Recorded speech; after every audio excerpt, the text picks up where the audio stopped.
Okay, so everybody, that's right, everybody, including you, that's why you've clicked on this video. Everybody's losing their mind over this Jonah Hill controversy. Jonah Hill's ex-girlfriend Sarah Brady launches a new attack on the misogynistic and narcissistic actor and claims he made her turn down jobs and then blamed his gaslighting on his mental health issues. Uh-oh, that old chestnut. Now, I think it's great that there isn't stigma around mental health issues anymore. It's wonderful. It really is that people don't feel the need to hide it all away, you know, bottle it all up. They can go to therapy and it's all been normalised now. That's a wonderful thing. I do sometimes wonder how useful it is to be constantly talking about mental health, though. It's almost like talking about mental health issues all the time is making everyone more mental. Now, having everyone hyper aware of mental health issues, you know, it almost giving everything a name, everything a label,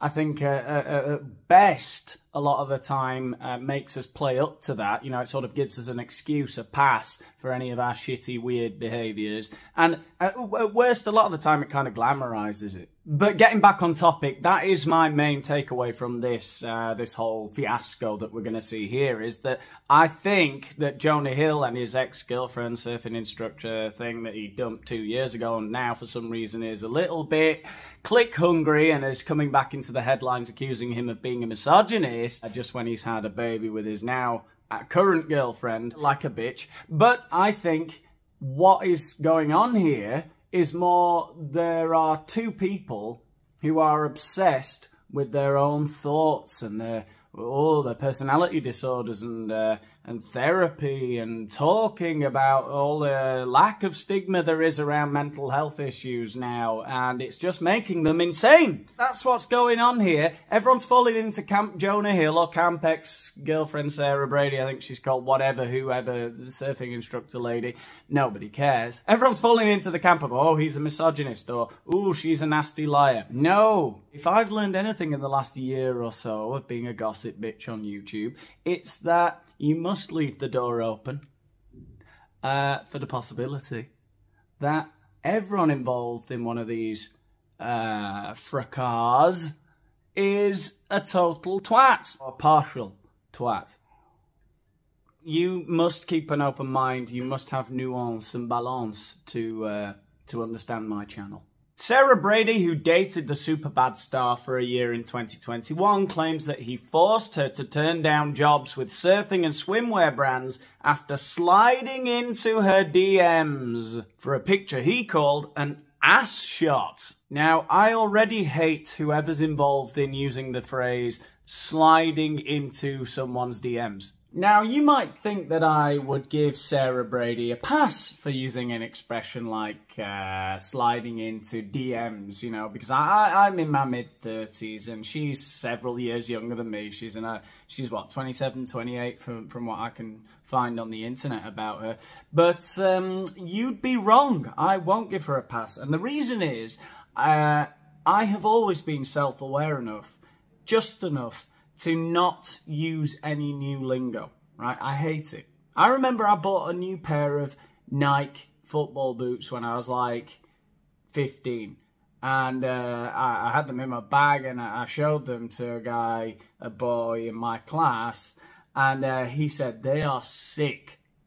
And I looked at him and I thought, I am going to be sick.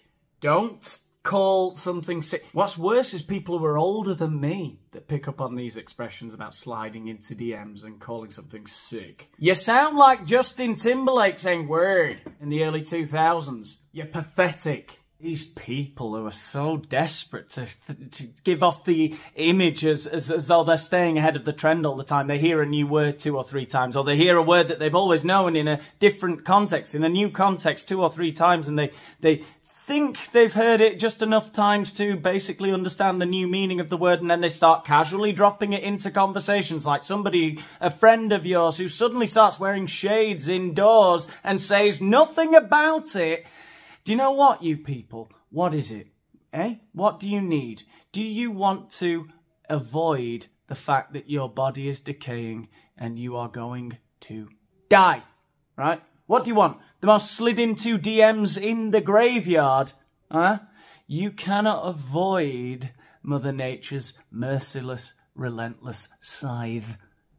Anyway, I digress. His ex, a surfing instructor, posted several screen grabs of their alleged conversations while they were together, in which the actor outlines his parameters for a romantic partnership. She claims that he was angry that she would post images of herself while surfing, and then listed several unacceptable behaviours from her if they were to date. Here we have one of many images that can be found online of Jonah Hill and his ex, Sarah Brady, wearing cute matching outfits, which is the kind of behaviour you would expect from an extremely emotionally healthy couple. Screams from the rooftops, we're in love, and we don't care what anyone thinks about it. It's in no way weird at all. And the same goes for Jonah's chest tattoo of Chichen Itza, or whatever that is, you know, which clearly is very personal to him, that monument that millions of people have visited. Actually, on closer inspection, it's a pirate ship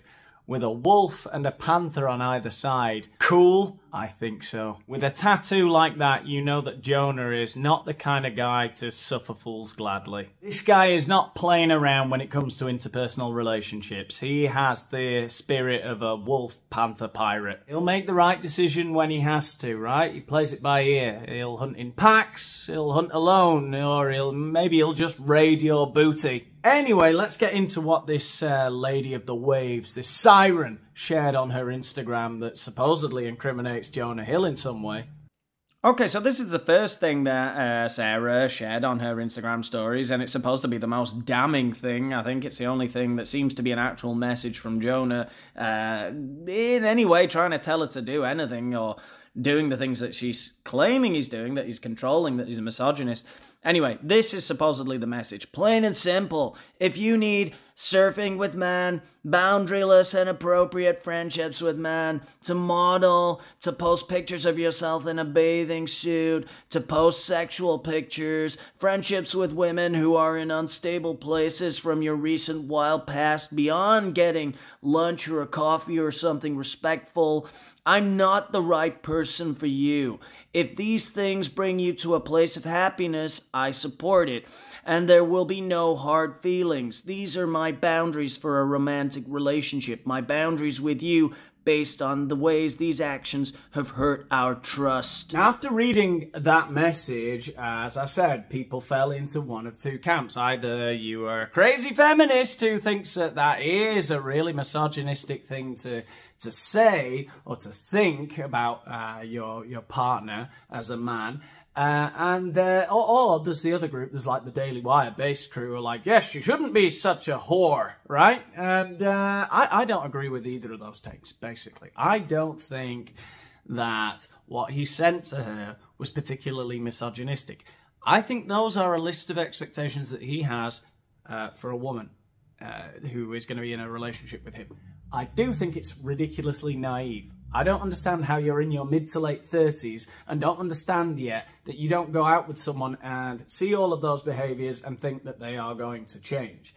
But it could just be that he's being honest with her and saying, look, these are the things that I don't want from you. And he's kind of explaining that's why I can't be with a person who's like that. And he's leaving the door open to her. He says clearly in the message, you know, if that's what makes you happy, go and do it. Which could be construed to be a little bit passive-aggressive. Yeah, I get that.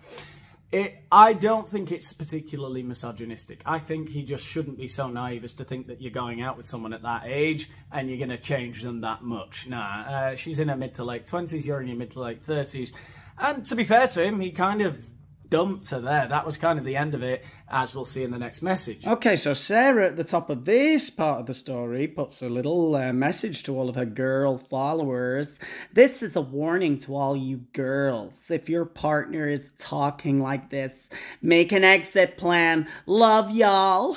Call me if you need an ear. Right, that's bullshit. I don't like that at all. But let's have a look at the message. Let's see the message for which she believes women should make an exit exit plan if their man is talking to them like this. So we're not given any context. We just see a message supposedly from Jonah that says, yes, one that isn't of your ass and a thong. And she responds. Now, this made me very angry when I read this.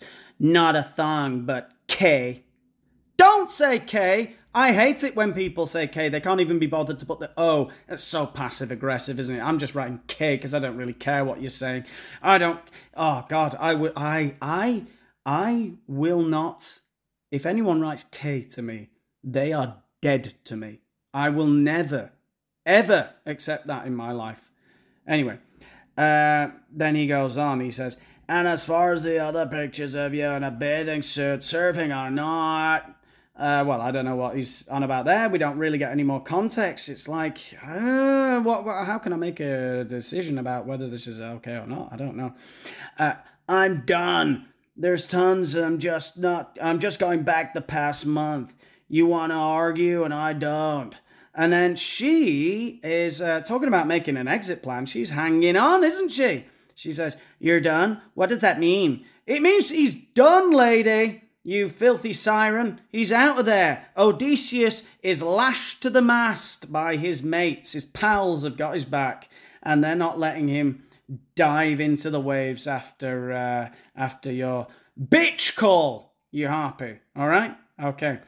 I'm just over-explaining myself. Yeah, exactly. I think he's in the right here, but we can't really tell, can we? Now, this is something that other people, I haven't heard anyone else sort of picking up on this really, or noticing that it's weird. The other thing that she shared in her stories were just a series of screen grabs of apparently conversations, messages she sent to friends of hers, but there's no date on them. We can't see the names of the people who received the messages. There's just a load of screen grabs of her listing a load of complaints about Jonah, which is very odd because that doesn't prove anything. Right? So we're just given these screen grabs with no context at all that she apparently sent to her friend. Yes, at the start he complimented me and flirted with me over the same surf pic he later called an ass shot. And was angry I didn't take it down. Angry I didn't read his mind. Like, bro, you knew what you signed up for. And the worst part is he blamed it all on his mental health issues. Which, of course, I was empathetic to. As I have bipolar type 1 myself. Of course you do. Yeah, I don't know what she thinks this proves exactly. And anyway, she ended her stories with just a series of pictures of her like, slay.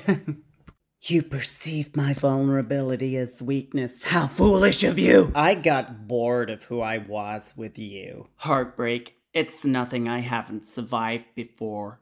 Okay, Sarah. Good to see you're over it after 2 years. Just be warned, people. Heed this warning that as perfect as a couple might look together, as healthy, as stable, as not in any way weird at all as they may appear on the outside, they could have all sorts of, you know, issues below the seemingly perfect, pristine surface. My conclusions. I think, yeah, as I said at the beginning, these are two people who are a little bit obsessed with themselves, with their psychology, with all that kind of stuff.